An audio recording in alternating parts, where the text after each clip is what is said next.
You think you know me?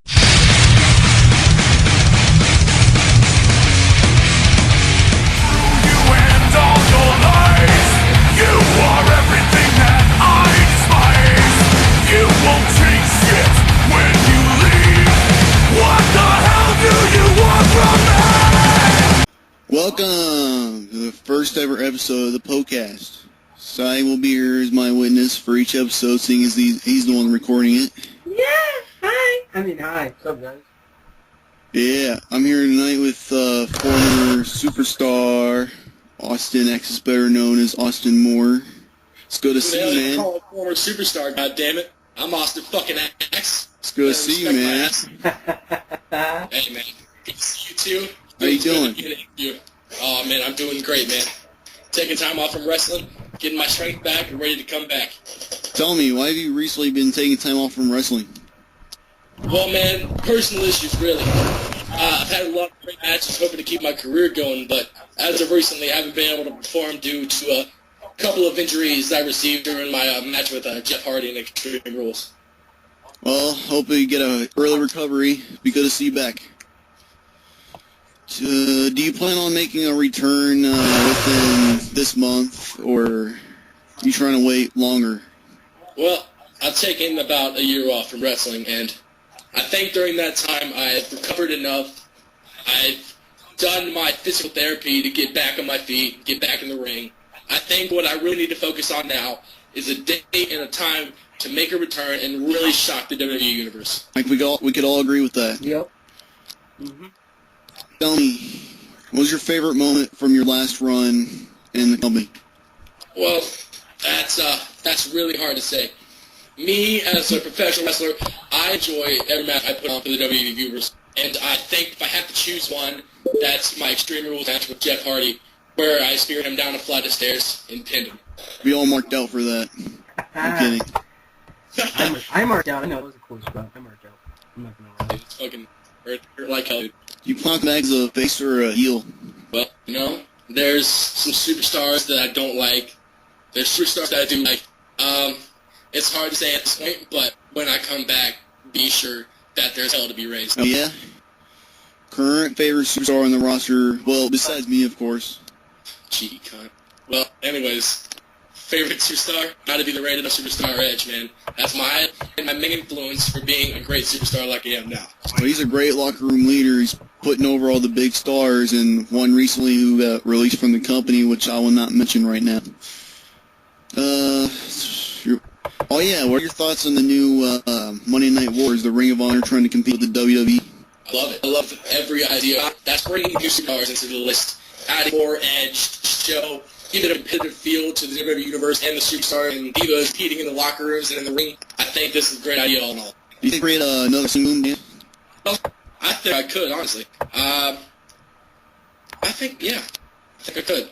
What do you think other than Allen could fill the spot as the CEO? Fill in as Allen? Well, no disrespect to the boss, but I think any superstar such as the Nature Boy Ric Flair, woo!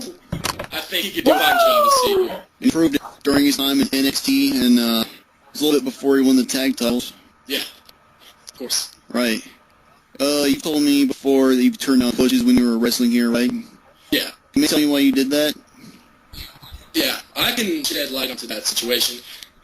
They wanted me as United States champion, and I didn't feel like that I was exactly ready or deserved that opportunity at that time. I just started out wrestling, and within that month's time, I'd already gained enough momentum to be one of the top performers in the business. But I felt like there were plenty of other people in the back room that deserved the title as I did, so I turned down the push. I respect that. What else? Oh yeah, storyline. Whose side are you currently on? There's Allen, who ended his career simply because Flair asked him to, and is currently the CEO and WWE champion, oddly enough, or Batista, who is currently the world champion. He's pulling over his career, claiming it was wrong. I'll say that. Fuck Batista. Fuck Batista. Oh. He's a little bitch. He's the shit that he has now. So I have to side Flair and Allen on this one. Oh. If he wants to see me on return, guarantee I'll beat his ass same time, any place. Is that a challenge? Oh, you're first. Challenge, boy. Woo! First in the podcast. I got a question. I got a question. My own. Go ahead. When you do come back, like tell us like some of your like dream matches, like WrestleMania main event, anything. What are your like dream matches? Some milestones. Well, obviously, much respect for the host here, Zack Poe. And I'd love to have him at WrestleMania, hopefully for a WWE championship. To be honest, I'd be in on with it. Yeah, pretty easy. Yeah, we're going, bitch. I think the product can improve. If so, why? Yeah, I think where it's at right now, the product could a little bit more edge. Now, what doesn't use a little bit more edge? Edge is what really makes the WWE, what gives it that factor, what the superstars can do in the ring, whether it's doing high-flying, extreme shit like Jeff Hardy did. And that's the one thing I really respected about Jeff Hardy is he really gave that OMG factor in every match they performed, and that's why the Extreme Rules match against him is my ultimate match. You know, that's a really huge factor that's played ever since I joined the company back in 2012. You got to make yourself stand out, and that's something that Jeff Hardy does, and many superstars do that, you know? Right. Speaking of guys who stand out, if you were offered a chance to be a Paul Heyman guy, would you do it, or would you not? Oh, man. Hell yeah, I'll be a Paul Heyman guy. Who wasn't on you? Hell yeah. Hey, man, do what you gotta do, man. My client, Austin, Texas. Yeah, imagine that shit. Paul Heyman guys are really. We were taking the future. Paul Heyman guys are really getting up there. Oh, man, Heyman guys are really getting up there. You know? They are. CM Punk, he's getting the WWE title shot, SmackDown Intercontinental Champion. Well, if they need Paul Heyman to push, that's pretty sad. Strong words from a strong man. Damn right. Weird question. This was a little, it's out there. Yeah. Did Sin Cara botch when you wrestled him? Oh, man. Well, shit, I gotta say yes to that. Yeah, he hit me with a flying Nigiri kick, and the kick actually into my jaw. So, I mean, regardless of that's my big match, you can imagine me being in the ring with Sakara and acting and blow to the face like that, and still being able to get up and hit a finisher and win matches. It was very challenging at first, man. You had ton of guts. Oh, fucking yeah. I don't want to wrestle Sin Cara. Sorry, I can't. Once you wrestle here, you gotta learn our language. That's hard, you know. Start wearing headgear on your face. Wrestle that guy in Mexico. You refuse to learn English. That's fine, disrespectful. If I worked in a Mexican company, I would learn the Mexican language. You know? First question: what the fuck are you doing in a Mexican company? For the police, we like the experiment. We have to go in twice. Shit. You like experiment? Definitely out of context. Okay. Police, next question. On the top of your head, this one's a little, off screen. Is there anyone back you have a backstage heat with, maybe? Besides Batista. Any heated arguments besides Batista? Yes. Okay, fine. Batista still. Fuck Batista. Fuck, okay. Still fuck Batista, but no, fuck Justin Gabriel. Fuck Justin Gabriel. Really? Yeah, man. He's a little cocky prick. I don't like that. In my house, you need to respect my rules and honor my decisions. You don't do that, get boot you up. Did I miss something? Oh, yeah. Did this happen in the NXT arena, if I'm correct? Yeah, man. Yeah, he's being a dick backstage. Get fun, Justin Gabriel. And on green. Who the fuck I know. I trained him. Yeah, you need to teach him a little bit about respect. Yeah, man. Go against somebody like Austin Axis. Disrespect me. And that's pretty much what earned him his little boots of jaws. We don't have you ass, but we're not expecting you to be a self-righteous little cunt. You know what, Zach? I'm gonna get your ass like that. What about that, man? Okay. Speaking of Justin Gabriel, I remember that NXT episode really on the top of my head. I remember every single aspect of that segment, and ratings were skyrocketing. That was really the everything with Austin Axis on it gets better. Guaranteed. Austin Axis makes everything better. You saved NXT, man. You confronted the man who you have backstage heat with, who is former NXT champion Justin Gabriel. Former, that means doesn't it? Certainly. Upon your return, do you plan on maybe, having a series of matches with him in NXT before you go back to the main roster? Right. Let me tell you, let's see here. Justin Gabriel, he needs to learn a bit about respecting other superstars and not being self-righteous prick like he's acting out right now. I think whoever's in charge of NXT right now needs to get on his case. And if nobody does, hell, I'll do it for him. I'm not afraid to go out to a live arena, not scheduled to be there, jump in that ring, and connect one fatal boot to the jaw, and then hitting a guilty blade in the back of their neck. So you telling me you think he should maybe get a little punishment? A minor one, maybe? They don't call me the executioner for nothing. Ooh, strong words from Mr. Alway. Already said that. Goddamn, son. What's your But, cue lines, man? you know, I'm close for you. I'm sure you could put personal feelings aside for the better of the business. You know, Edge had a similar thing going with Matt Hardy. You remember the whole Lita thing going on. Fucking slut. I mean, You know what I'm saying, man? That was a good you, feud. I mean, We asked you to work with him or Batista. You'd do it, wouldn't you? with Edge? No, with Batista or No, Justin Gabriel. Fuck Batista, fuck Justin You put your Gabriel. personal feelings aside for the better of the business. I love to whoop their ass. So you just... Or would you pull I have Shawn no Michaels? respect Would you pull for Shawn No Michaels? respect for the Batista. The Batista bomb can suck dick for all I care. Let me tell you something. I guarantee you, if Batista wants to come up on stage, Austin Axis challenge me on podcast, that bitch is gonna catch 4-1 bitch with a jaw, shattering all his fucking teeth out of his head off with a blade. I better If walk you it think that's around with the animal, bitch, you're about to meet the executioner. I'm about to chop your head off and skin you. You know, I remember entering the company back in 2012, my bad. Yeah. Batista was injured around that time. I remember he left because he didn't like the direction of the company. For some reason, at the same time he was injured. He's practically irrelevant.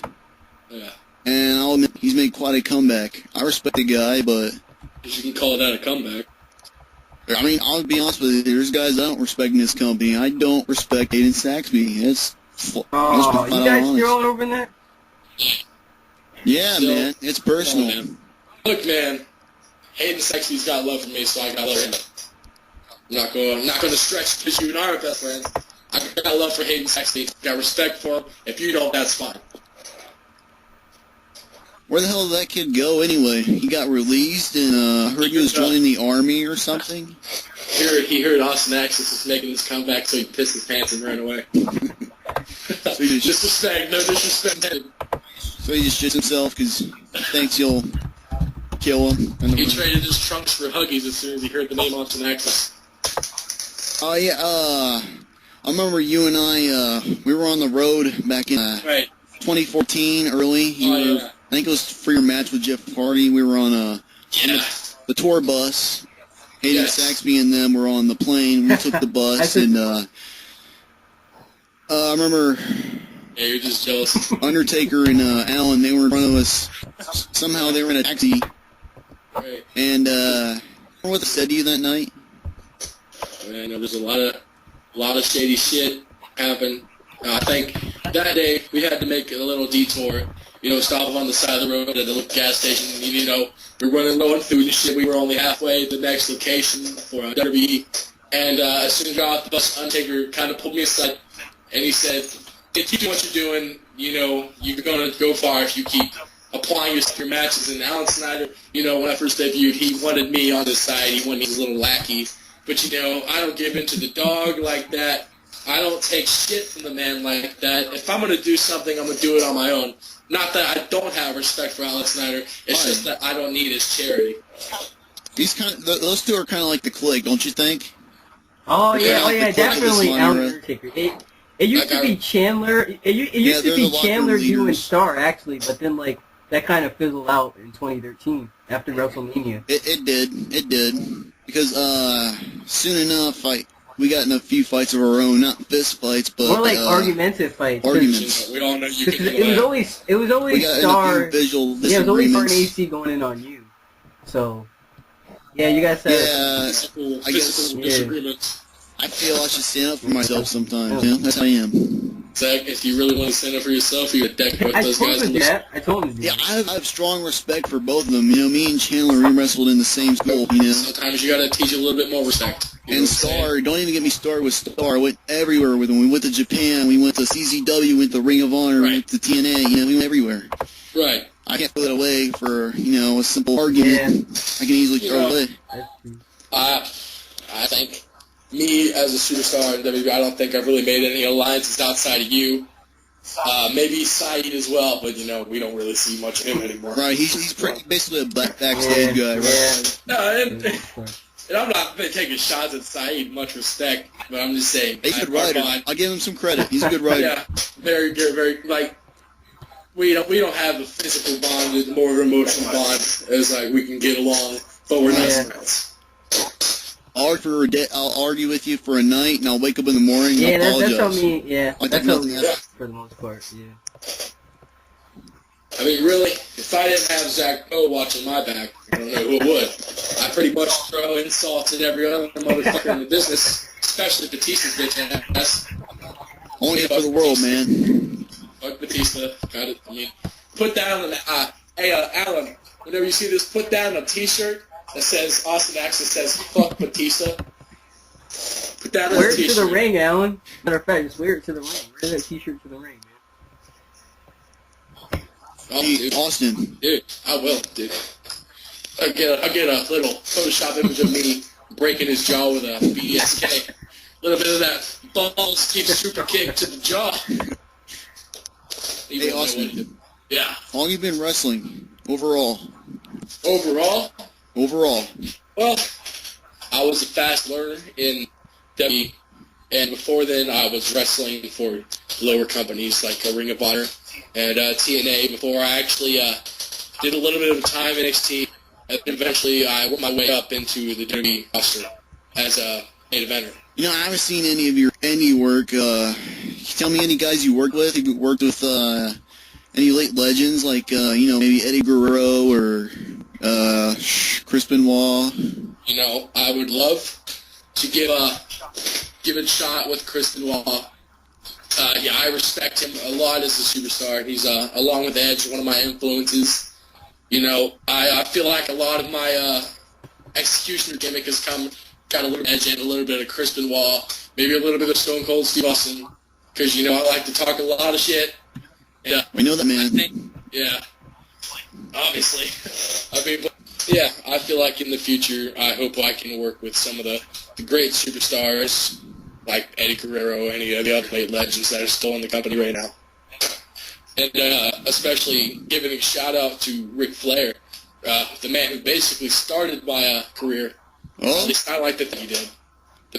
I beat the man in 30 seconds. If that doesn't jumpstart a career, I don't know what does. woo!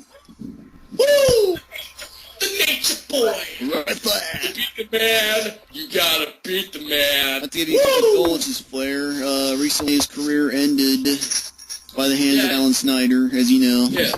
It's sad to see him go like that. Right, I understand. One of my best matches was with Ric Flair. You know, I came in the ring with a lot of confidence, but I really didn't expect to beat Flair the way I did. I mean, go as a superstar, you have to have confidence that you're going to a match, but to beat a legend like that in under 30 seconds, that's a big accomplishment. I gotta say, that's one of the reasons why I did take push. Because of that incident. Because of Ric Flair, was that even planned? No, that was not planned. It Are was you another serious? match.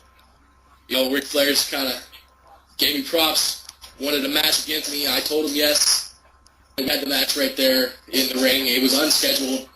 Everything was just, you know, improvised the way it went along. And, you know, I hit one of my old school finishers, the D-Day bomb, which is, you know, a moonsault off the rope or the turnbuckle.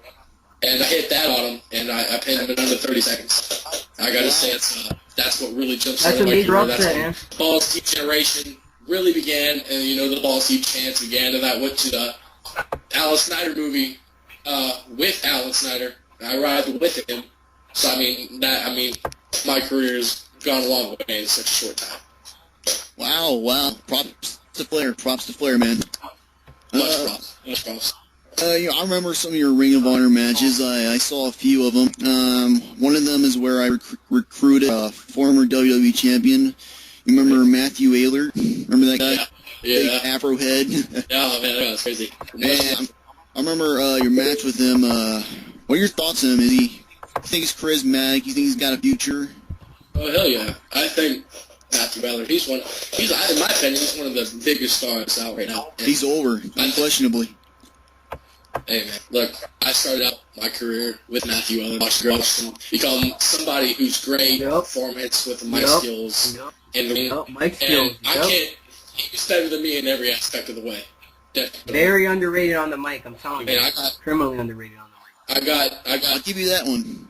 I got pinned a lot about him in Ring of Honor. I can man up to that. I remember that. That's why I recruited the guy, and I saw a lot of potential in him, and he really lived up to it. I'm proud. Yeah.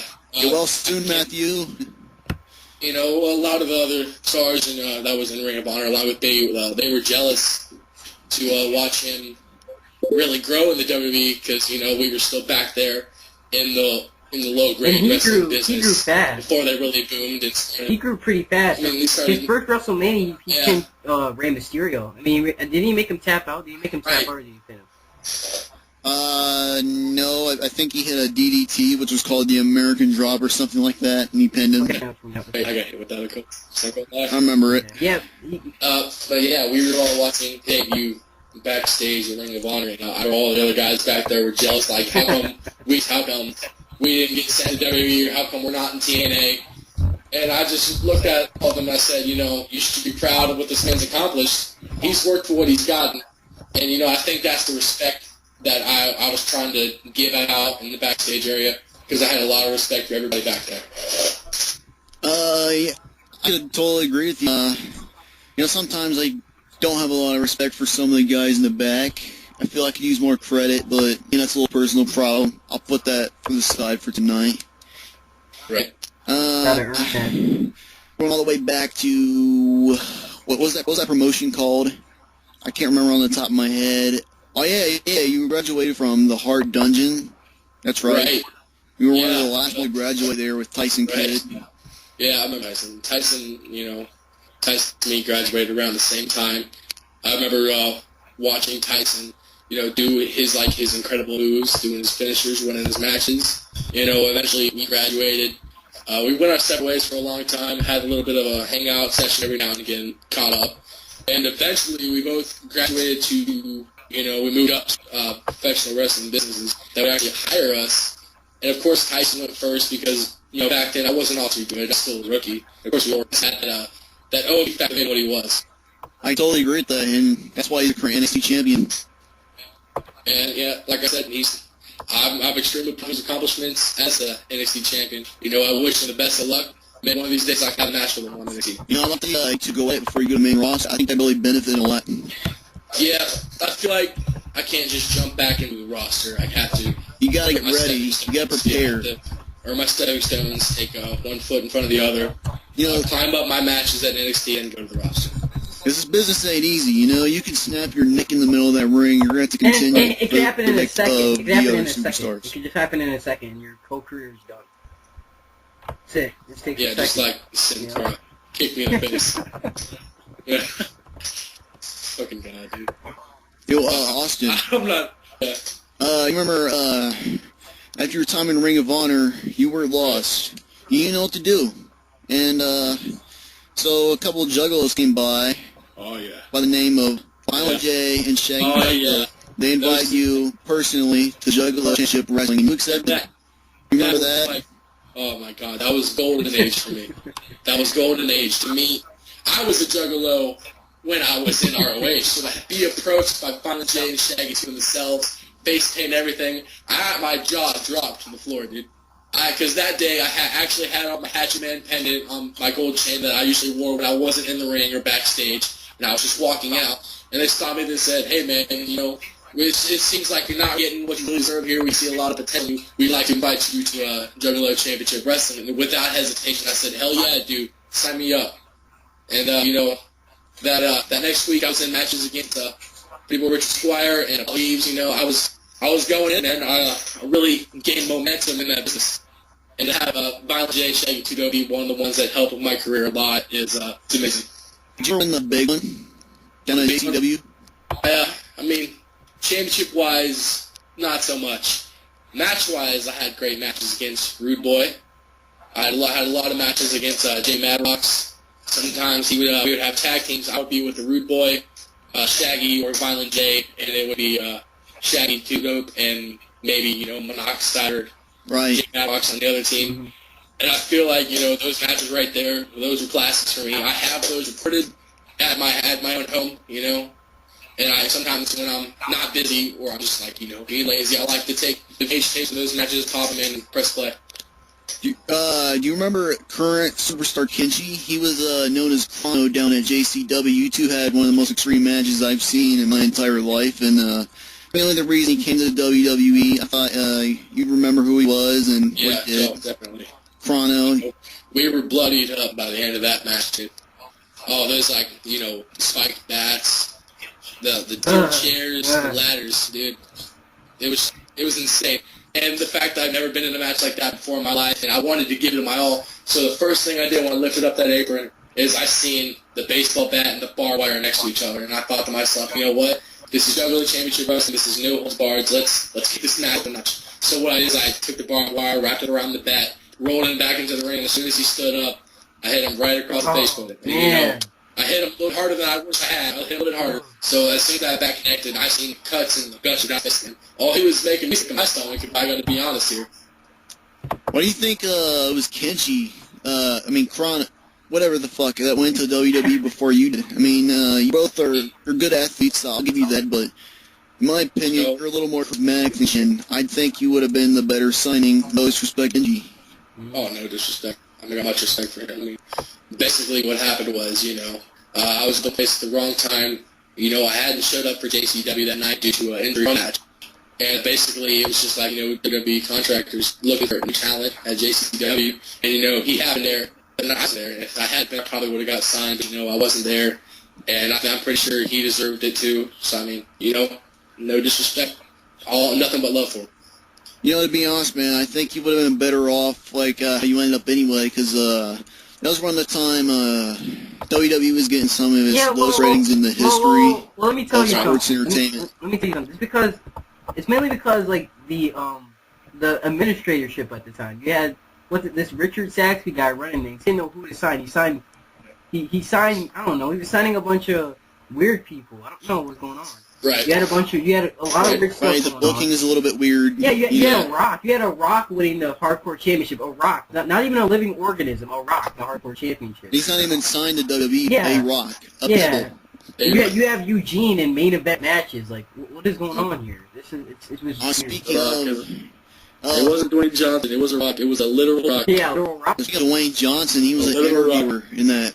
He was interviewing The Rock. The Rock was interviewing The Rock under that jam session. The Rock interviews The Rock. Remember that, man. I remember The Rock said, "What do you think about being the champ?" And The Rock just got happy. So The Rock don't talk.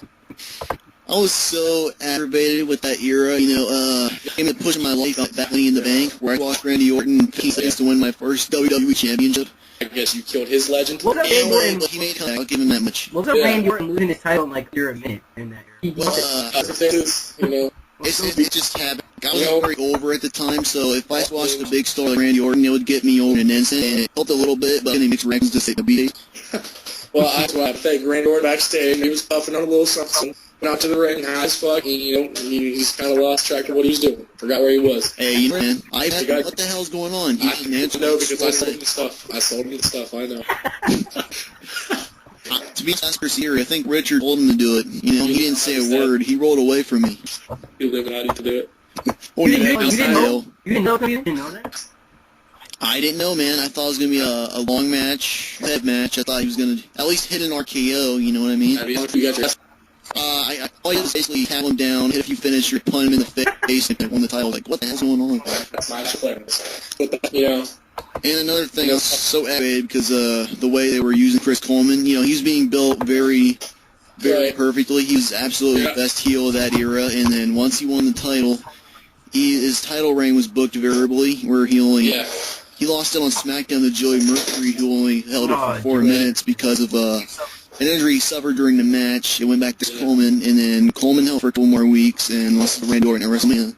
So tell me, what's going on? Like, come on. momentum-wise, for me, I think my momentum was really shifting after my match with Sin Cara. I mean, that was my first match. It was a big match. You know, he had the whole special lights effect, making it look spoopy in the match. It was purple. I played this fucking... Trust me, man. There's no point in that lighting, you know. I still got the job done. If you would have joined back in season 2, that purple bump would have been a lot bigger because they weren't a very safe company back then like they are now. They didn't have all the antibiotics and all the health equipment that they have now. A big budget, you know what I mean? That kick to the face caught me by, caught me off guard. I was supposed to take the fall a little bit earlier, but, Sin Cara was also, that was like he did the kick a little bit too early, and I didn't know what was going on. I kind of got caught in the face with it. Hit me right in the cheekbone, I actually held over, because it was a real hit.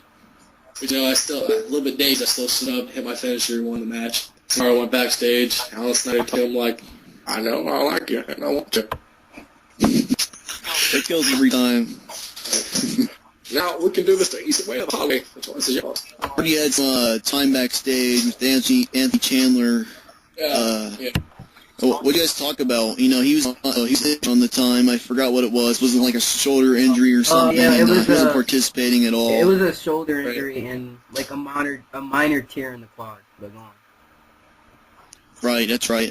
Yeah. You weren't even signed back then. You guys were talking. Right. Have any idea what that was about? What were you guys talking about? What was it about? It was about, he had seen a couple of matches of me back in ROH and JCW, and he loved my matches, basically. And, that coming from Anthony Chandler, that was a lot for me back then because I wasn't a big star. I wasn't signed to the roster. And, to hear that coming from somebody who was actually on the roster, that gave me a little bit of hope, maybe one day I'll be signed to the WWE roster and I'll be able to, have my time to shine. And when that day came, when I actually received my contract and I signed it, I was scheduled for the night with Sin Cara, but, that night I cut a promo and the balls deep thing it just came out, man. I was just standing there and things were running through my head, so I said, the most high-flying, top turnbuckle diamond, death-defying, most balls deep superstar in the WWE. I love it, the man. thing was that really stuck, and my favorite fanboy moment was at the Snyder movie premiere when I was actually interviewed by Michael Cole, who was pretty much fanboying over Balls Deep, and I was just like, man, you could like it and all, but don't say it, you'll ruin it. Michael Cole. Michael Cole, dude. He's a tool, I like to have a match with him occasionally. Yeah, well, he won't play champion, so I better watch. I think everybody would like to see me give a beating to Michael Cole. I can vouch for I'm just saying, watch out. He's a former cruiserweight champion. He's a force to be reckoned with. Right, okay. Maybe the JBL. Gave you. Well, yeah, anyways, I'm my charisma uprising. A lot of superstars had much respect for me as I came in. Somebody didn't like me. Dean Ambrose, I had a really great friendship with him going in. He wanted me to join the Shield, but, I said yes originally, but eventually down the road, I realized, I want to do this on my own. I don't want to have, a whole team behind me. No disrespect to Seth Rollins or Roman Reigns or Dean Ambrose. But, I had to do it on my own. And, the reason I had my Sin Cara match in the first place is because I was actually hanging out by the Divas locker room, doing my thing over there, and Alan Snyder kind of caught me off guard. I hadn't realized that he beat Undertaker, so I was bragging about me. I could enter. After he said, I already beat the streak. And I was like, oh, well, that's cool, man. I was going to get my ass kicked right then and there. But instead, he said, how would you like a match tonight against somebody? And I said, yeah, let's take that opportunity right now. An early debut would be great. And he said, lace your boots up, trunks on, get out in that ring, be ready. And as soon as I got out there, Sin Cara's name flashed up on the Titantron, and I knew that this match was going to be a real tough one. Was that he's like the punishment guy? Like you're going to get in the ring with Mr. Bocce? He was the original executioner, I'll tell you that right now. Well, that's the thing, because when he calls spots, he calls them in, Spanish. You don't understand what he's saying. It's just Really? Call me English. Yeah. I don't know what you're Right. saying. Like, what do you want me to do? You want me to DDT you? Oh no, shit! You're just kicking me in the face. Yeah, man. You know, he was doing that guilty as played before I even invented it. Hey. He said, let me kick your jaw real quick. You know, I flipped backwards, hit my head in the mat, got back up, beat his ass, won the match. So. Was that a big feeling of accomplishment after that? Like, it's finally over. I heard my theme song, which was "Crying Like a Bitch" by Godsmack at that point. It started, you know, playing throughout the stadium, and I realized at that moment, you know, I'd won the match, and I'd actually done it. My first match on the roster, I'd won. I'd made a big impression, because obviously Alan Snyder wanted me as his lackey, but, you know, I turned that down. Is that your story? Yeah, it is. It is my story. Lackey, wow. It is. Sin Cara with his fucking premature moves. I'll kick you right there, bro. You know, he says that every now and again just to be a dick. I'm glad we have a new Sin Cara, but, I won't kick the face. Yeah, that's a little, I heard around that. Yeah. Okay, go You on. were saying? Go on. Okay. The Miz. Go ahead. The Miz. Remember the Miz? First in the locker room. And, I was there. I saw the shower. That's out on my head. Hey, man, dance on. Dude. Okay, the Miz was Listen, there. I'm one of your little dudes backstage. You just cut that out now and get to the main story. Yeah, I cut that out, man. You know the Miz was up there is honoring your work, and you honored his, because you're a big Miz fanboy like I am. As we're such a teammate, how come that never happened? You know, Miz and Kyle Moore tag team. That, you know, the match with Jeff Hardy, man. You know, that's the injury that prevented it. You know, we were scheduled the next WWE event. We were scheduled to debut as a tag team. But we wanted to be the tag team champions. You know, little Ohio boys. I'm from Cleveland. I'm from Columbus. And, you know, we were like, you know, we were just trying to, you know, just be great, you know. It's something that we could really make the WWE be proud of, have our back on, and basically just, you know, on the full ride with us as our champions. But, you know, that match with Jeff Hardy, when I actually speared him down the flight of stairs backstage, that's the injury that I sustained that night. And what was, you know, I tore an ACL. You spearing him down the stairs? Oh, yeah. And, you know, it was pretty brutal. I didn't keep continuing, you know, Alan Snyder had me go to a WWE medic, told me about my injury, and he told me that if I didn't take off wrestling for about the rest of the year, that, you know, my career would be over. And I said, well, you know, I'd rather take a vacation, get my mind right, get my skills set, and come back better than before. I I have to ask you about your skills. You know, your skills, you were a very good wrestler. I'll grant you that. I know that because I've seen it myself. I don't need you to tell me to know that I'm great. We used to wrestle back on the trampolines when we were kids, you know. On return, have you been preparing to work on any new wrestling styles? Like, what is your favorite wrestling style? I love being the powerhouse. The powerhouse. I love being I love coming out into the ring, and, like, I love watching the fear on everybody's face as I step out, my theme song hits, the lights go out and flash. I love when the pyro hits, you know, that loud crack rings through the stadium and everybody jumps on their feet, and, you know, I can hear the chant backstage as I'm coming out. Balls deep, balls deep, balls deep, you know. That gives me motivation to really go out there and whoop somebody's ass. Weren't you a high flyer before you got injured? Yeah. And entering, I was still a fairly small guy.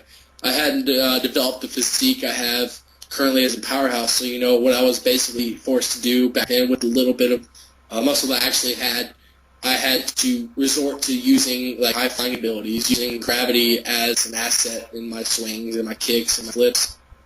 And, you know, I think a lot of time that's what really came through for me, really what got me the win.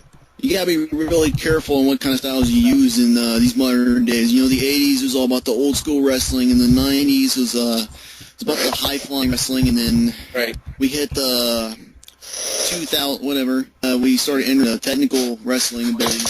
Right. You just gotta really be aware, and you can't be out of date, and that's what I worry about half the time. I'm hoping you know, don't lose the momentum that you had beforehand, the whole injury. Yeah, I mean, you know, that's why I like to make the occasional appearance, you know, that way I can keep the fans hyped up whenever I come back. That way, they don't forget about old Austin Axis. Mm-hmm. So when I come back, I don't have to regain that momentum. I like to come back, whoop somebody's ass, and leave. That's what I like to do. You got really over it. Like, you really connected with the fans easily. Not like anybody else has. You did it really easily. And that's what shocked me the most. I said that one-liner, said balls deep generation. I did the high flying top turnbuckle diving bit.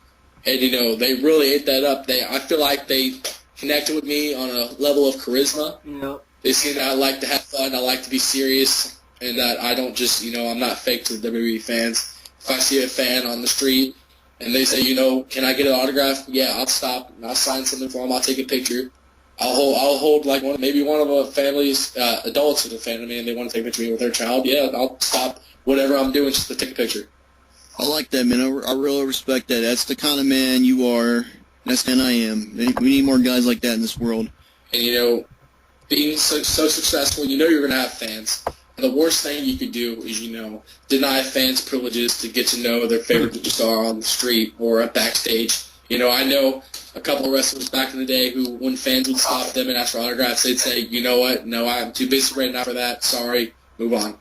And, that kind of, no matter how close of friends I was with them, that really got to me to a point where one time I told somebody, you do this for a living. This is your life. You need to connect with your fans. Otherwise, you're not going to have any support when you get to another franchise. Yeah, that's true. Hey, speaking of which, what's the weirdest interaction you've ever had with a fan? The weirdest reaction? Oh, man. Back home in Columbus, I come back home, to take my vacation, take some time off from my ACL to recover. And, I had, some sort of super fan who knew that I lived on the same street that he did. So what he did was he actually got a tent, and he camped outside of my driveway for the rest of the whole day until I actually came out to meet him. So, it was a very awkward moment for me. He was all like, hey, man, can I get your autograph? You really cool superstar. And I said, man, here you go, man. Here's a T-shirt, dude. Have fun with it. Can you please get your tent off my driveway? That's the literal conversation. Nothing was added. That's the whole conversation. He took his tent, went back to his house. He laughs happy, man. But, I will not forget that encounter. And every time I see him when I'm back home in Columbus, I kind of like to stay inside the house until he goes away. Hopefully he's not watching the podcast, man, because he knows who he is. He'll be alive watching this. I'm going to tell you. Oh, boy. Oh, well, fans are fans and crazy people are crazy. I'm a fan of you. Yeah, but, Zach, one time I went over to your house and you had posters of me on your wall. That was kind of creepy. You gotta bring that up. Yeah. I walked in, Zach's poster. Yeah, it was kind of weird, man. I was like, you're not going to go to my bedroom and I ain't gonna lie to you. Zack Poe on my wall. I ain't gonna lie to you. I have an Austin Axis pillow. I sleep with it every night. Zach, this is when I quit our friendship, and whether it's going too far. Hey, bro, it's going too far. There's a limit. There's a limit. Hey, bromance is good. Dude, okay, you know what? Next question, please. Come on. Okay to have a poster, but goddamn pillow. Hopefully it's not the one that looks like me, Oh God, please don't let me get that one. No, I'm not gonna ask. Okay. Speaking of my house, come over to my house. Right. What's your favorite video games? Like anything recent? Any Skyrim? I like RPGs. I like sometimes I like a first-person shooter. I hate Call of Duty though. I hate Call of Duty. I'm not really into it myself. It's not fun. You suck at it. It's not fun. You suck at Call of Duty. So I like playing Halo. I like playing Skyrim. Maybe a little. And when I'm not being a competitive gamer, I like to take a little bit of time. I'll play some Minecraft. Because I have fans that actually I took a little contest on my social accounts. For so-and-so likes, for so-and-so reblogs, gets added on my PlayStation. Have you ever played with any of your fans? Yeah, a ton of them. I have a whole world of Minecraft dedicated to the fans. It's a nice thing to do, man.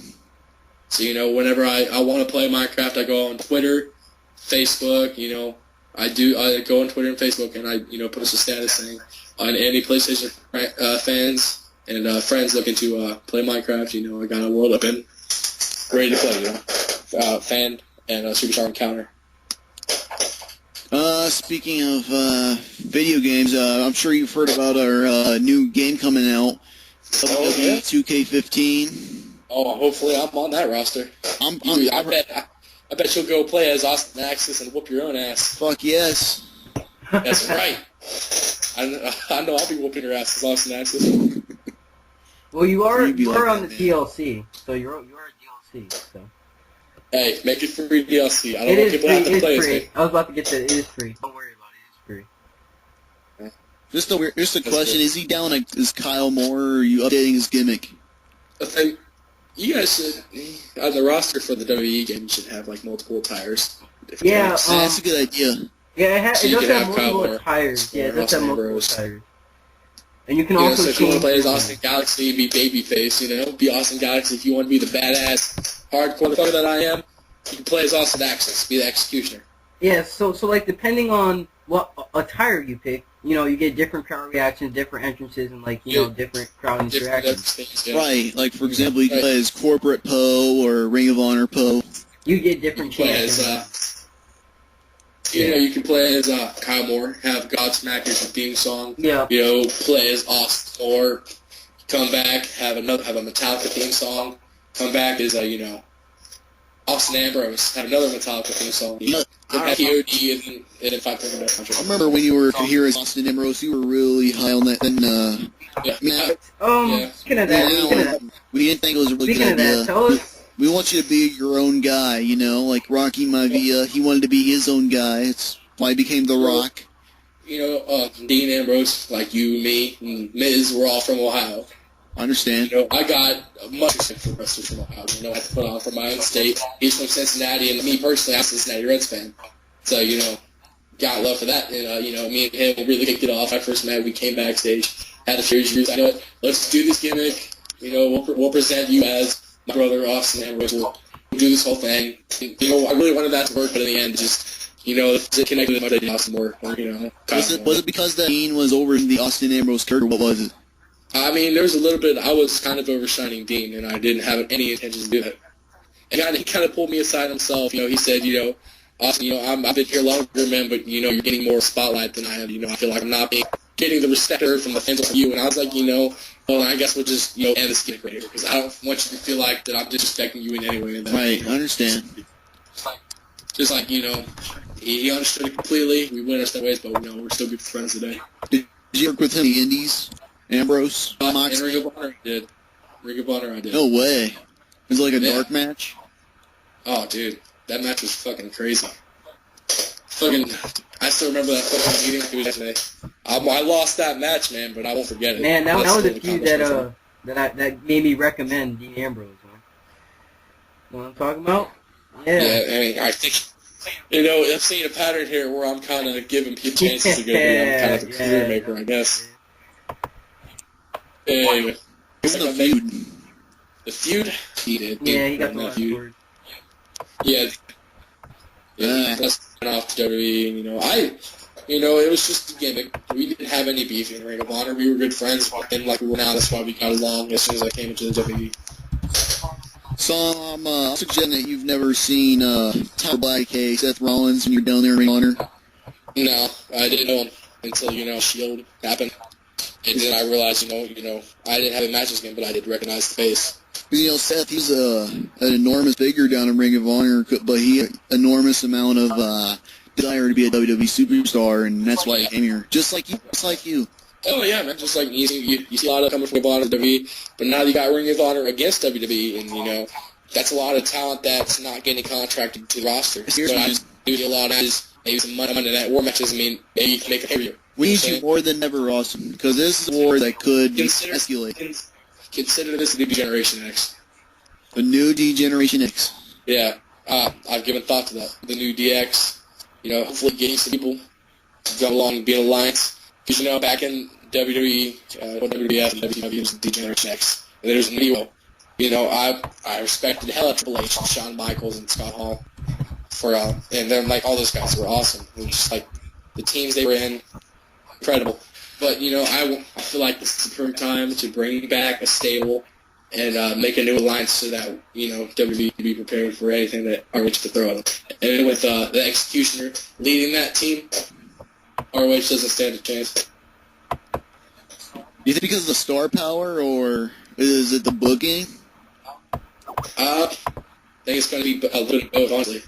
Because, we got a lot of heavy hitters here in the WWE, and, we lift. The men I've seen here, they lift an enormous amount of weight when they're out there doing, their heavy lifting and stuff. I remember back at ROH, I met a couple guys that couldn't lift barely over 200 pounds. Do you remember the time you were beginning your career and you almost had the chance to wrestle Chris Benoit? Right. I believe it was, 2010? Yeah. And that was around the time where he was getting, he was about 3 months away from getting an ECW title shot, which was about also 3 months away before his death, and you had the chance to wrestle him, but what held you back? Was it the plane ride? Man, I'm not going to cut corners here and say that he didn't intimidate me. He was for a reason. And I knew that, the match was supposed to be Extreme Rules or a submission match. Wasn't it like a dark match? It was something along that line. I remember somebody telling me Extreme Rules or submissions. Yeah, it would have put you on the map, man. It would have, but, I'd rather not risk my career than be put on. Yeah, I mean... Chris Benoit would have put my ass. You were still young. You were way too young to be in the ring with Chris Benoit. No offense. Yeah, Ryback taking on all the rookies. That's what it would have been like. Chris Benoit beating my ass. You jumped that ass. You would have dropped me real fast on 10. I swear. I had to pull out of that match, man. And Chris Benoit, he was kind of disappointed in that, but he understood. He understood that I wasn't ready for that kind of stuff. Man. I mean, when I found out that Chris Benoit had died, I kind of felt that, like, what if I had done that match? What if I had accepted the challenge, or what if I would have won? And, I kind of regret today not being able to take that opportunity and use it to my advantage. He's easily one of the best technical wrestlers in the history of our industry, and, right. You just can't deny that. I want to know why he's not a Hall of Famer yet. That's what I want to know. Mainly... it's because of what happened, but I think we should forget about what happened. And I think that the WWE should write off that. I think the WWE should honor what he did in the ring. It also means just like, why isn't Macho Man? Do you agree with Anthony Chandler, who's been recently mentioning Benoit in WWE? What's he been saying about him? I haven't really heard anything like that. He likes to mention him. He likes to call him a legend. He likes to act like he existed. If that's the case, much respect. Give respect where it's due. And Chris Benoit, regardless of what happened or whatever happened that night, give him respect as due. He was a great wrestler and one of the best I've ever seen in my life. Well, have you heard about his son? He's beginning to enter the business. He's David Benoit. Benoit. At the he recently did a tag match with Chavo Guerrero, and it's rumored that he's pretty damn good job. More power to him. Right. You guys hype David Benoit. It's like under my wing. That's so. Basement, NXT. Man, David Benoit in NXT. I don't know. But somebody like that he put in the roster. I think you're right. I'm thinking a little closer. Because I feel like if David Benoit went into NXT, he would dominate. He would. He would dominate completely. No doubt about it. I mean, he's the son of the Crippler. I mean, I don't think even I would want to go up against him. I tried to hire him for an episode of Tough Enough, but they wouldn't do it. It was the off season for whatever reason. Yeah. I mean, if he gets signed to the WWE roster, I mean, hopefully it's during the Monday Night Wars, because I really would like him in the new DX. Do you think Ring of Honor really has a chance in this war at all? There's always something that can happen. I don't hate Ring of Honor per se, because, I got everything that happened to me happened in Ring of Honor, and then up through WWE to NXT and JCW. I got my start there. I feel like a lot of people did. Daniel Bryan did. Dean Ambrose, Seth Rollins, also in Ring of Honor. So, there's a lot of tension between those superstars and that company, because there's a lot of good members up in there. This is a pretty old situation, and that's been settled already. We've seen this before with Steve Austin, and he's made up. You remember not too long ago, Christian was fed up of jobbing and jobbing and jobbing, and he walked out during a live event, and he didn't come back for about another, let's say, 5 months. Yeah. So, what do you think about that? Do you think he did the right thing of walking out because they were utilizing him correctly? Christian has a lot of potential and a lot of great in-ring abilities and mic abilities. I'm a piece myself. So, I got a lot of love for Christian. And, to see him walk out, it's kind of sad, but I feel like what he did was the right thing. So, if you guys weren't utilizing me properly, I'd walk out. And, I would, because I feel like I'm the one that should be a main eventer. I should be, and maybe not per se right now, down the road, I feel like Christian had much more that they weren't using. I came close talking on this before. It's not easy. It's one of the hardest jobs in the world. Can't look back from that. When you're stepping in this business, you gotta know what you're stepping into. Right. So, whatever happens if Christian comes back, I hope he does. Because, when I come back, he'd be somebody I'd consider for the new DX. I've got a lot of people on my mind for the new DX. You're really taking this seriously. Yeah, I'm really taking this seriously. I'm coming back, and I'm coming for honor. With a new stable, and with a major alliance, some heavy hitters, some technical wrestlers, some high flyers. I'm bringing back some old tricks out of the book. Would you consider bringing Shawn Michaels and Triple H themselves? The man who created DX definitely deserved to be in the new DX and to lead it. Well, what about the minor guys like X-Pac, Billy Gunn, those guys? X-Pac wanted to be back in the new DX. More power to him. I would love to have the old DX members be in the new DX along with me and some other superstars.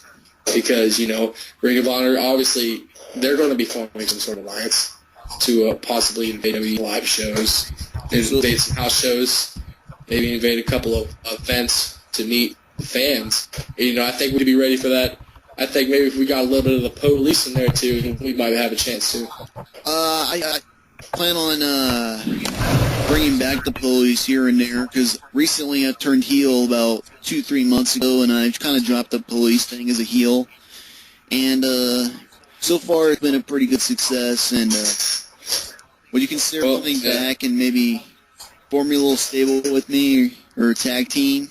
After everything's done, everything with our Ring of Honor done, the Monday Night War's done, and we've done all we can with the new DX, I might disband that, and we might come up with something for the police. Maybe bring some of the members of new DX into police. So I really think this face turn can really divide the Monday Night Wars. I'm being a little cocky here. I'll give you that. I expect that from you, honestly. Have a lot of fight. It will. A lot of fight. Because a lot of fucking mouth, too. No one ever said you weren't a draw. That's a fact. So yeah, right. Yeah. If Saeed to be the new DX, more power to him. Wink, wink. I'll consider it. Saeed on wrestling, huh? Saeed, I want you to come on in. Saeed, I'll pair you up with a troll gimmick. We got it. You control the crowd. Anonymous. I'll be anonymous. You walk out with a troll mask. Yeah. Nudge, nudge, wink, wink, new DX could use somebody. And in between my time coming back, I'm going to be scouting superstars. Making sure I have who I want. I got a couple of people in mind. For one, I'm looking at NXT star Sami Zayn. You know who else you should look for? Some of those ECW guys. They got a ton of potential. Yes. If Paul Star wanted to be in the new DX. Yeah, come on, we got a helmet for everybody who wants to be in, as long as you got fight, fuck charisma, fuck the mic skills, as long as you can fight. Would you consider an ECW run?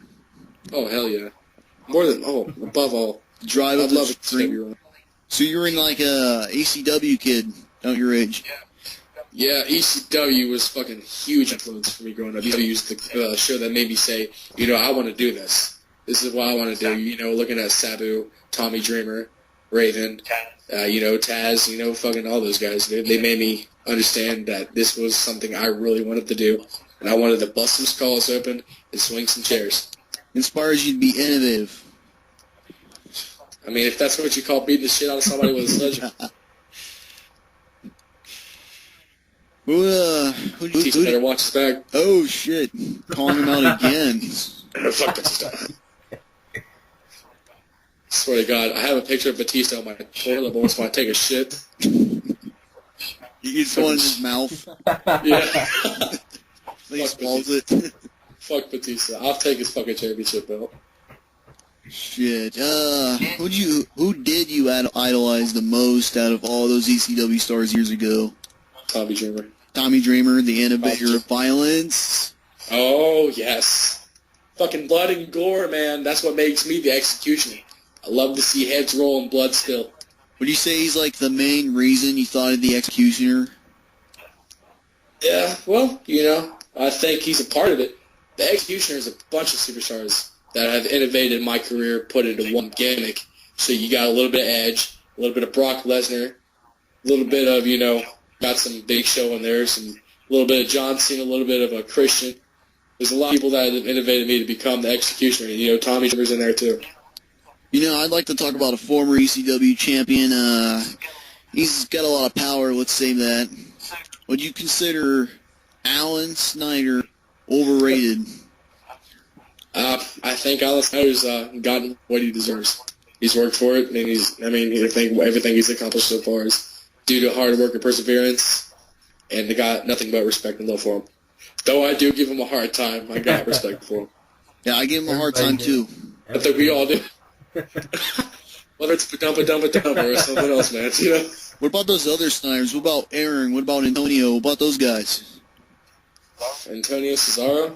No, Antonio Snyder, his brother. Who the fuck is Antonio Snyder? Are you serious? Yeah. Have you not been watching our product? Dude, you know, I'm not interested unless I'm on the camera. I respect that. When I'm on the camera, you be watching me. Come on. Come on, man. With those low-grade matches. I find out. Antonio Snyder. Like, who the fuck is Antonio Snyder? Jesus Christ. How many fucking siblings does Alan have? It looks like a fucking bastard. And Aaron Snyder, that's his son. Wow. All A S initials. Yep. Original. Yeah, the only... Fucking Jesus. There's an S now. He's a daughter, Samantha. She's not even wrestling, though. She's like an infant. Jesus Christ. I'm fucking done. What is he like? What is he like, a Marvel? No, the guy likes to fuck. Come on, dude. How many Snyders do we need in this Is he fucking like? industry? One's enough, and he takes up about... Well, I mean, there's Chad Snyder, his dad. Is he like Stan Lee? He wrestles. He had a Rocky Balboa gimmick, you remember? Jesus Christ, He was dude. a WCW legend. Get off his ass. Get off my ass, you bitch. Jesus Christ, I'll whoop your ass. when I Respect your... come back. Hey, don't go there. Go there, you know what I'm saying, man? Watch your fucking mouth, bro. You gotta respect them legends, man. Those are your elders. Not Saxby. Why did I say Richard? Paul Saxby. Wait. I'm thinking of Richard Saxby. That's my nickname for Paul Saxby. I meant... Paul Saxby. I forgot his name already. Okay, you're making me... Fuck. Alright, well, what's next, gentlemen? From 0 to 100 real fast. Shelton Benjamin. Okay. I'm just kidding. Shelton Benjamin. He won the WWE Championship earlier this year. Recently changed to open contract. Went to Ring of Honor, and you guys had a couple matches. You were trying to. Yeah, well, you know, he's a fucking traitor. You know, I mean, respect. Right, I understand. Is that Don't jump once just because you're afraid. You know what I'm saying? If WWE is going down, I'm going down to WWE. You think Yeah, Shelton right. Benjamin could have been utilized better? Could have had a better WWE title reign? I would have had him in the new DX should he have stayed. But I know, yeah, you know, I guess he fucked that up. So, I mean, his reign, it was at least a month or two long, but he only appeared with it one time, and that was in the off-season, and he also lost it in the off-season to AJ Styles. well, that's kind of, you know. Could be a more deserving man. I respect AJ Styles. Yeah, AJ Styles for sure. You know, I'd be honored to have him in the DX. AJ Styles? Oh, yeah. Hell yeah. I'd like to ask you about something. You know, let's play a little game. It's called Poe Bag. What the fuck are you talking about, dumbass? We're going to name off a bunch of female wrestlers, and we're going to decide if they Jesus go... Christ, please don't. Please don't. Come on. Jesus Shy. Christ. Oh, this is bringing up some memories. All right, let's go. Fuck it. You're acting like a virgin in a strip club. Oh, fuck off. We all know that you were the one not getting titties that night. You know damn well I was. Alan was there. Bullshit. He was our witness. Alan was in the back taking a shit. He didn't see anything. You know the nature boy was there. The nature boy was there. I remember that, because that chick was bent over. He was screaming, woo! in her ass. Probably shoving money in her asshole. But no, Jesus Christ, dude, fuck. Jesus Christ, dude, fucking Jesus. Dude's making me look like a sex addict. The fuck is wrong with you? Alright, I could have sworn, but Let's get started. Let's get Hobag. started. Let's play some Hobag. Alright. Let's name off a few who goes in the Hobag. I like to Torres. Start off with Eve Torres. Start. Oh yeah, my ex-wife. Oh my god. Start off.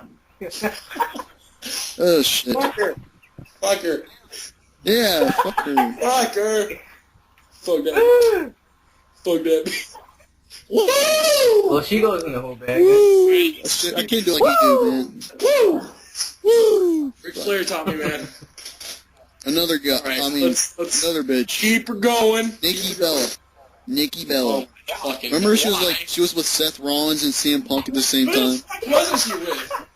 I was tapping that shit for a while. What are you talking about? She was also come out with Matthew Lillard during his entrances. Yeah. And we all got our ass. We all got our names printed on our ass, dude. I mean, Are fucking, you shitting me? fucking Facebook tags. So on like our while ass. you're pounding her ass, you see Matthew's name in her ass cheek. I didn't. I just covered it with my hand. Like You no, know, my hands. during which she used a Sharpie to write my name on her ass, which is weird. Oh god damn. Moving on, goddamn. What? Yeah, you make some zone out. Fucking Sharpie. Fucking industrial ass Sharpie, fucking like a giant ass pen. It was like permanent. It's like she uses it more than once. It's like you could tell it was worn out. What about Brie Bella? Do you think she should go in the Oh whole my bag? god!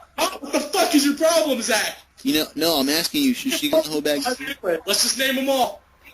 Nikki Jesus Bella, Hit that too. Chris, That's all of that. I hit the Ellen bell. Page.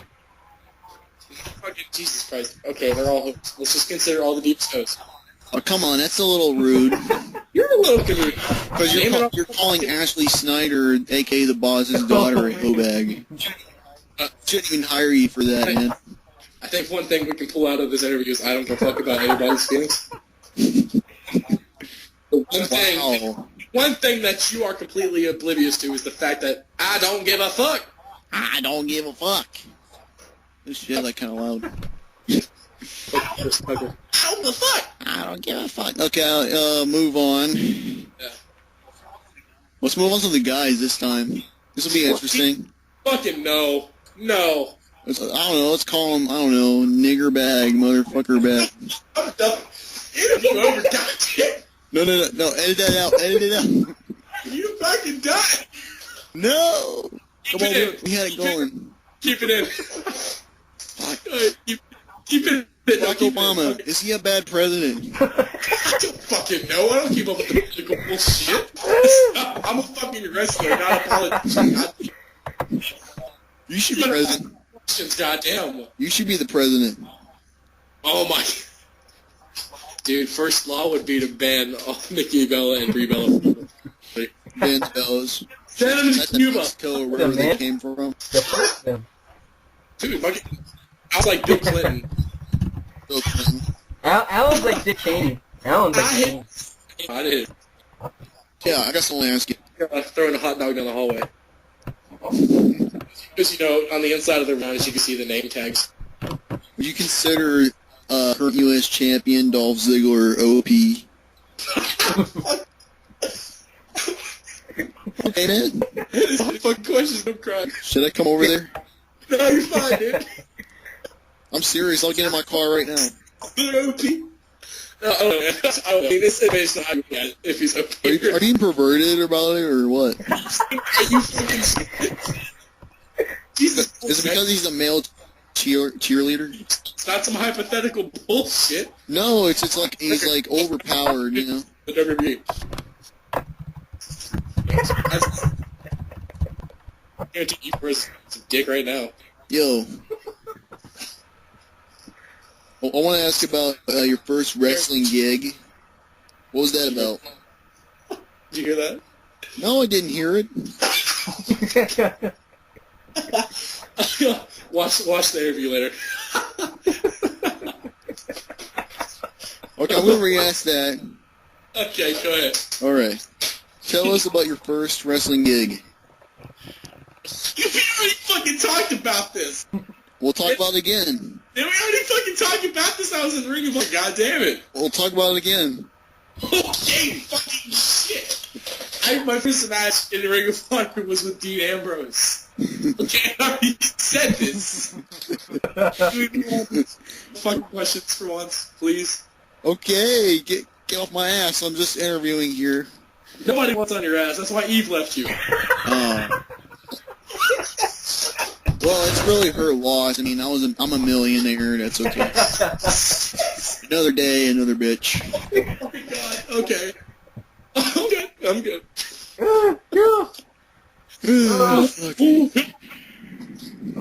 no, we're friends. I promise we're friends. Okay, I understand. I promise. I'd like to ask about more of our traveling stories. We already talked about this. We already talked. No, we didn't. I'm not talking about The Undertaker. No, not that one.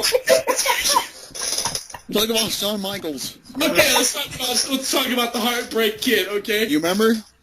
We Yes. ran a taxi.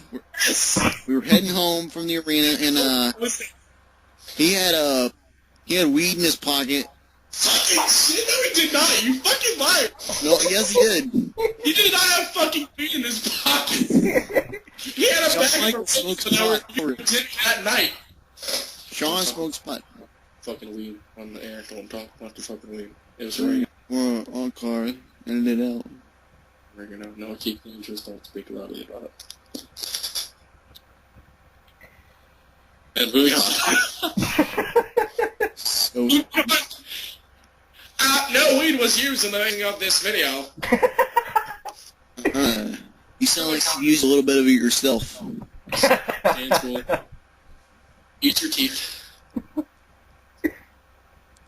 Are you a sex ed teacher? Hey kids, my name's Austin Axis. Don't do drugs. Eat your teeth. Fuck it, move on. All right. That was something else. That was something. First, I want to talk about Chris Jericho here. He had my work when he first joined the company, and he was the blue chipper as well. And the guy, he was, okay, don't laugh at this, but I'd say he's pretty OP and season. What? Okay, it's just a word. Fuck is everybody OP to you? Well, he was OP in RP. I mean, fuck, season 1.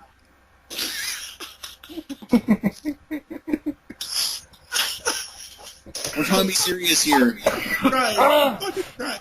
I need my inhaler. Hold on. I need my inhaler. Oh my fuck. Come on, guys, this is a serious interview. Is it? Fuck.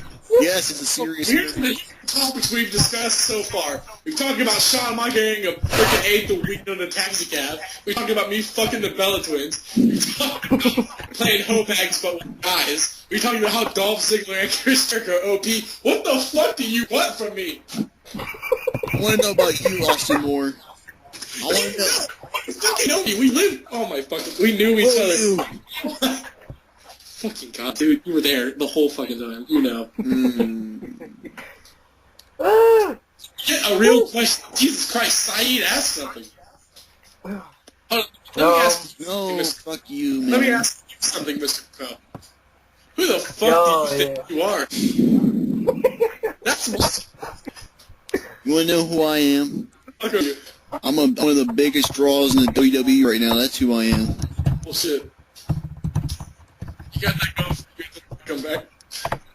Yeah, this Ring of Honor WWE stuff, you know, the Monday Night Wars, that reminds me of, Back to WWE. This means the main shut the fuck up. I swear to God, I would drop kick you when I see you. I'll drop kick you too, man. Do it. I swear to God, do it. Do it. I will. I'm gonna wrestle you. Okay. Alright. What the fuck? No. TNA, no, not that way. Not that way. They didn't sound like that.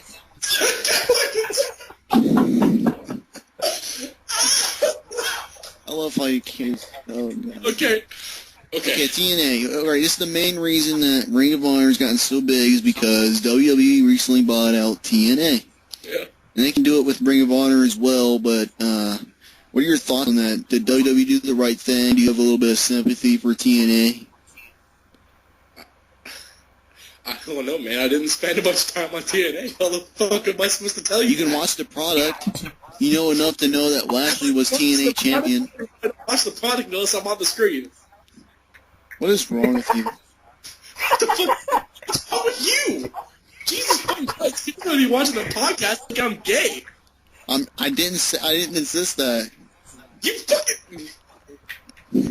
Well, in his defense, TNA kind of sucks, so, yeah. I mean, fuck him. Yeah, I guess. CZW, that takes me back. I barely lasted a month there, because me and Star, just around the time we were doing our little tour, and we landed in CZW. I was nervous as hell going in there. We ended up wrestling each other, and they threw a guy in there. They made it a three-way match.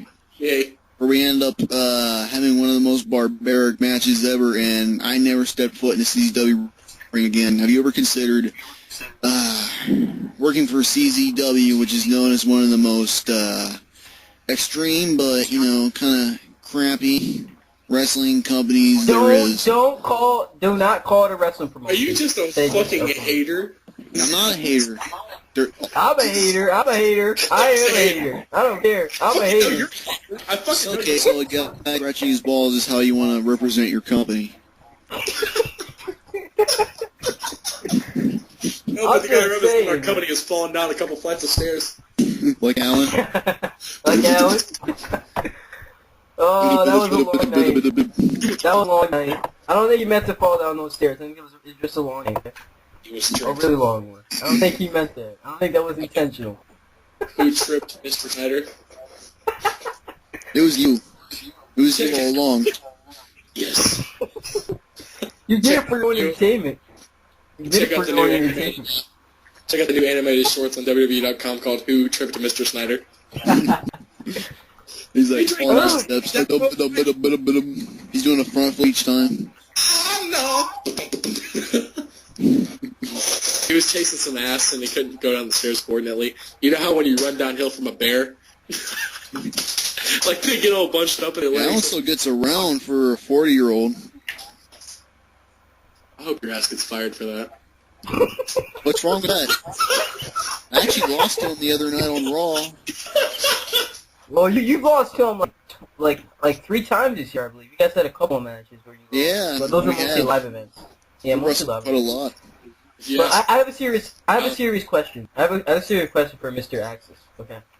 So we've been talking about fans a lot and all that crap, but what do you think it takes for anyone to connect with the fans and get that instant connection? Do you think it takes charisma or just being yourself out there, not being more yourself, showing more of your own traits? What do you think about that? Damn question. Yeah, man. That's a real question.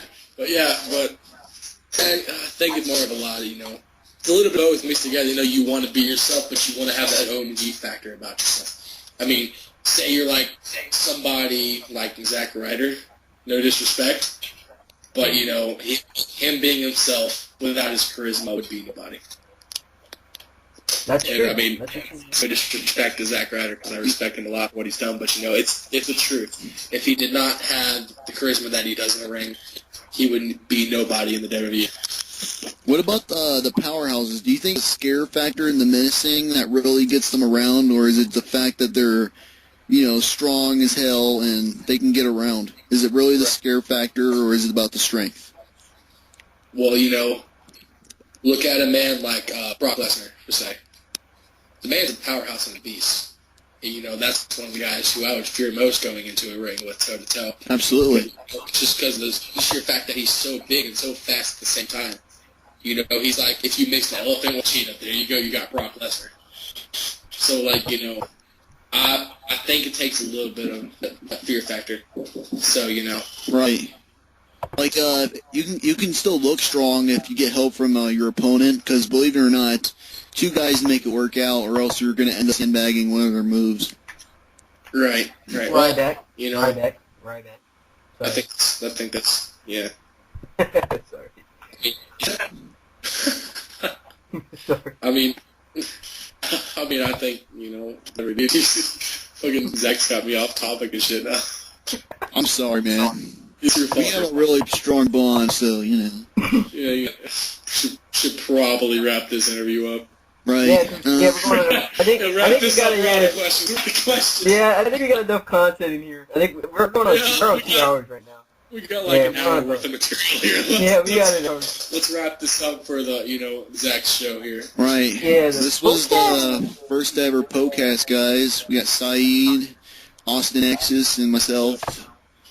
It's been fun. I'll see you around for episode 2, where we'll interview none other than the CEO, Alan Snyder himself. Oh boy, that should be funny. Absolutely. We'll see you guys next time. Maybe put me as a guest star on that show. You can help. Yeah, you could be a guest star. Yeah, let's do it. Yeah, you could be a guest star. Here, guys. I mean, stay strong, balls, deep generation. Your boss is coming home soon. A lot of entertainment on this episode, man. We've had a lot of fun, I had So, fun. Yeah, we're gonna close this out. You got any last words? words? You got any last words before we cut off? Police, I'll be back on top again. You can take that to the bank. Zach, shut up. It's like something right now, Zack Poe. Your police ain't gonna be nothing compared Police. to DX. I'm coming back with a vengeance. Heads will roll, bloods will spill, teeth will be shattered, and jaws will be broken. And that is a wrap, people. See you next time.